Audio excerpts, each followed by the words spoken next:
everybody, welcome back to Sirvalorsax, or welcome to Sirvalorsax if this is your first time here. So today's topic, we are going to be adjusting a mouthpiece in the most simplistic way that you can do this that will give you fantastic results. The mouthpiece in question is going to be my regular Super Tone Master Otto Link number 7. Very run-of-the-mill, kind of over-the-counter Otto Link mouthpiece for tenor saxophone.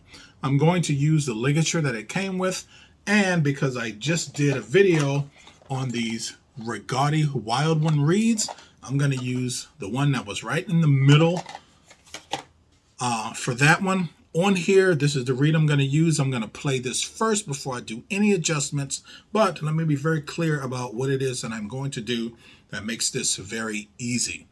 All I'm going to do is basically just sand the table. I'm going to hit the rails a little tiny bit. I just want to get them nice and smooth. Now, I've always heard that Otto Links have a concave table.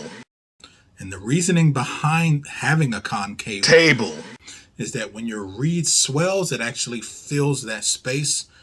However, I do not actually know if this is what Otto Link does. I don't know. I've only ever just heard that. I've never seen anything on the Otto Link website. Maybe they do, maybe they don't. Regardless, I think having a concave table on a mouthpiece is a bad idea anyway. The reason why is because the best way to treat your reeds is to flatten the table. So having a flat table on your reeds, on a concave table on your mouthpiece, is a no-no. You want to get that seal. So all I'm going to do is just basically flatten the table. It feels smooth, but it doesn't quite feel as smooth as I would like it to be. And I'll show you what this looks like before I start making any adjustments to it here. But all I'm going to do, I'm also going to hit the rails just to make sure that they are equally smooth, and I'm not going to bother with the tip rail, just the side rails a little bit with the highest grit sandpaper that I have. So I have 3 grits here. I'm going to start with an 800, and then I'm going to go to a 3000, and then this one here, you can see on the back, this is actually a 7000. So you can pick up all this stuff on Amazon.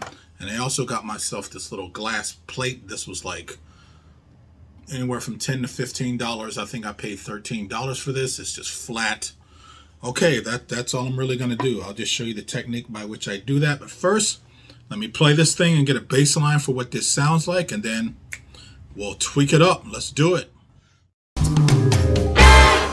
This is my Cannonball Vintage Reborn tenor saxophone.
Okay, so overall, it feels a little resistant.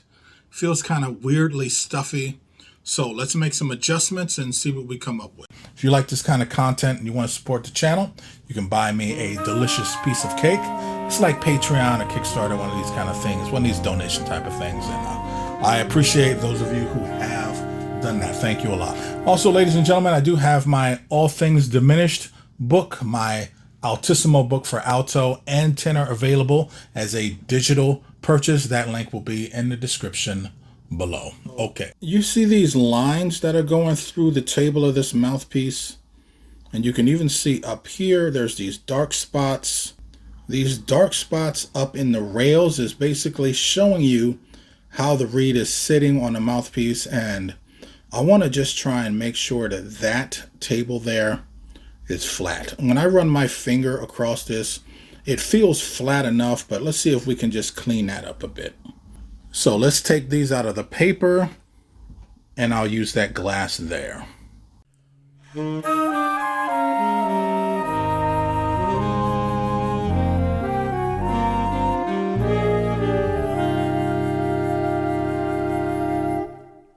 If you ever find a stray one of these just lying around somewhere, you can always check the back. And you can see this has 7,000 on it. This one has 800 on it. And this one has 3,000 written on it. So I like to use these wet, dry ones just in case there's a little water or something on the mouthpiece. But we're going to start with the 800.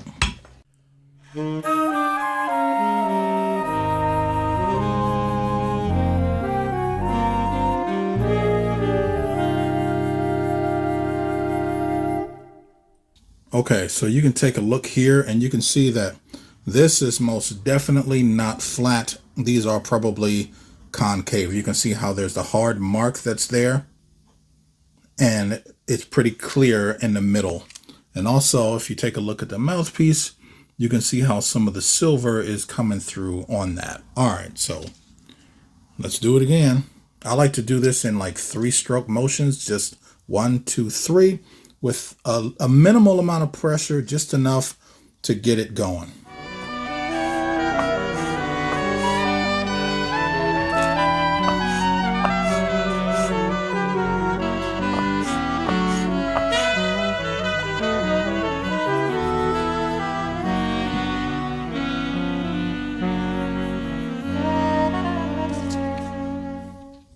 You see this is starting to fill in a little bit here. Let me just pick another clean spot up on the top.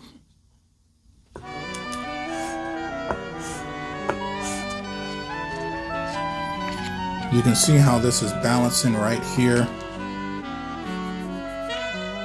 And you can see how there's like 3 marks here. So it's like not as flat right in these spots here.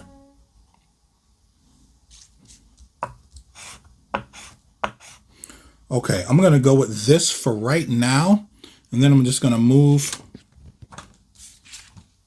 to the 3,000, and then I'll move to the 7,000, and then I'll play it and see if I'm okay with how this is.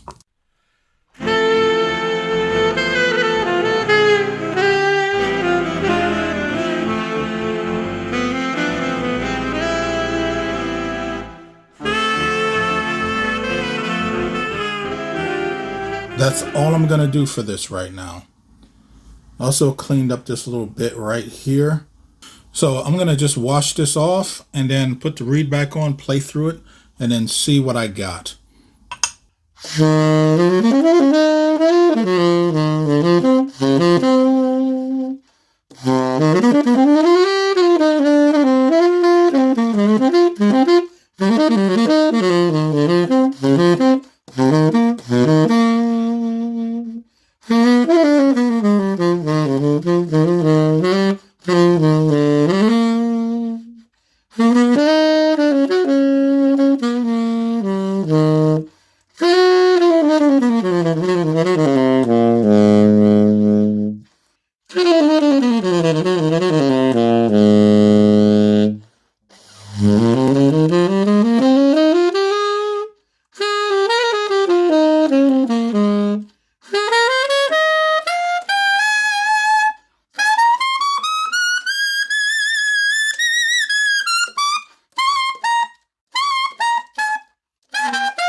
I'm noticing that it's a little bit less resistant, especially in the subtone. And then it just feels smoother. I feel like all the notes are just connecting in a smoother fashion. Okay, I'm going to do one more thing here, ladies and gentlemen. I'm going to adjust the reed, and then we'll really have something special.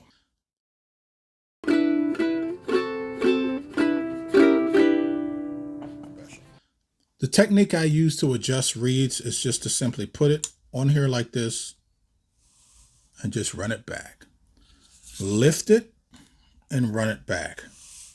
It takes very slight pressure. If you put too much pressure, the reed won't move. And if you wind up putting it forward, you can ruin the tip of the mouth. You can ruin the tip of the reed, and then bye-bye reed. Okay, so there you go. Okay, so this is the mouthpiece, table adjusted, and the reed flat.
Okay, I noticed coming down from the Altissimo, it was just smoother going from the Altissimo, double Altissimo G to the Altissimo F. So it just, everything just feels tidier, cleaner. Okay, let's recap. This mouthpiece here, this is the $20 Amazon mouthpiece that I had replated. And this is the Otto Link that you just saw me work on here. And you can see how there's like the silver, gold, silver pattern. I'm going to leave it like this on purpose because I don't want to over adjust this mouthpiece. Now, I just made another tweak on this mouthpiece here, and I hadn't done anything else to it for months. So I had a whole bunch of different reeds. I did technically 3 separate reed tests with different reed brands that I used this mouthpiece with. And I got some new Rigotti reeds, and I'm going to run basically this Otto Link through a whole bunch of reed tests and basically see where it is. So probably in a couple more months, then I'll make some more adjustments to this mouthpiece. So when it comes to adjusting mouthpieces, I like to go very, very gradually. Now, eventually, I'm probably going to wind up getting this thing down to where it's just all very balanced without having the silver, gold, because clearly there's still something going on here. But right now, I'm liking the way this mouthpiece plays. I'm going to test it with some more reeds and then go from there. So these are relatively inexpensive mouthpieces now. And my advice to you, if you want to start doing something like this, or if you're a little afraid, go in the used market, get some Otto Links, and just go to town, because Otto Links are everywhere. They are relatively inexpensive. Now, this one here, this is my own kind of personal project. I took one of those cheap $20 Chinese mouthpieces that was unplated and went and had it plated, and then I made my adjustments on it because I really liked what the mouthpiece was trying to do. Now, this is definitely one of my, in fact, both of these are actually some of my favorite mouthpieces ever. So this is my process, ladies and gentlemen. I did a review on a mouthpiece that did not play in any capacity whatsoever. It was the hard rubber JDX 5 Russo mouthpiece. And funny story is, I actually ordered one of the Jody Espina ones because that was what was on the website, but it turned out they actually wound up sending me the old one. So I actually have a brand new old JDX5 mouthpiece still in the box. I never played it because that was about 2 months ago, and I didn't want to play it and then return it. But they were just like, hey, sorry, that was our bad. They actually put the wrong picture of the mouthpiece up from the one that they were selling, so they just refunded my money. And it's been over 2 months, so I guess I'm just keeping this mouthpiece. So you can check out my review that I did to fix that old mouthpiece. So that's all I got for you, ladies and gentlemen. There you go. All right. See ya.